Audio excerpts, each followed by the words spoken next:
पुराने जमाने में एक गांव था जो एक घने जंगल के करीब वाक़ था। इस गांव के पास एक जादुई दरिया बहता था। कहा जाता था कि जो भी सुनहरी हंस को देखेगा उसे हमेशा की खुशी नसीब होगी।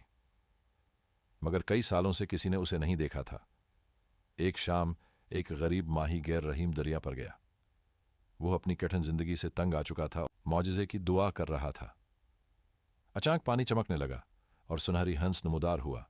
उसने नर्म आवाज में कहा, रहीम, मैं तुम्हें एक ख्वाहिश पूरी करने का मौका देता हूं, लेकिन ध्यान से चुनना। रहीम हैरान रह गया। कुछ देर सोचने के बाद उसने कहा, मैं गांव का सबसे अमीर आदमी बनना चाहता हूं। सुनहरी हंस ने सिर हिलाया और कहा, तुम्हारी ख्वाहिश है कि तुम गांव का सबसे अमीर आदमी बनना चाहते हो। पूरी हुई। अगली सुबह रहीम ने अपनी झोंपड़ी में सोने से भरा एक संदूक पाया। वो रातों रात अमीर बन गया, लेकिन जल्द ही लालच ने उसे अपनी लपेट में ले लिया। वो मजीद दौलत इकट्ठी करने लगा और दूसरों की मदद करना भूल गया।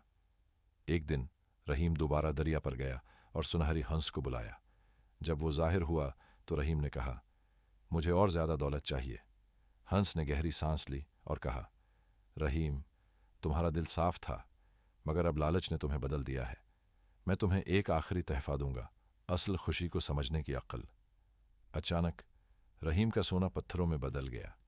तब उसे एहसास हुआ कि दौलत ने उसे तन्हा और खुद गरज बना दिया था। इस दिन के बाद उसने अपनी सलाहियतों को गांव की मदद के लिए इस्तेमाल करना शुरू किया और जल्द ही उसे हकीकी खुशी मिल गई। सुनहरी हंस फिर कभी नजर नहीं आया, मगर उसका सबका हमेशा गांव वालों के दिलों में जिंदा रहा। ये कहानी जिंदगी के एक अहम सबक पर रोशनी डालती है। सच्ची खुशी दौलत में नहीं, बल्कि दूसरों की मदद करने और मोहब्बत बांटने में है।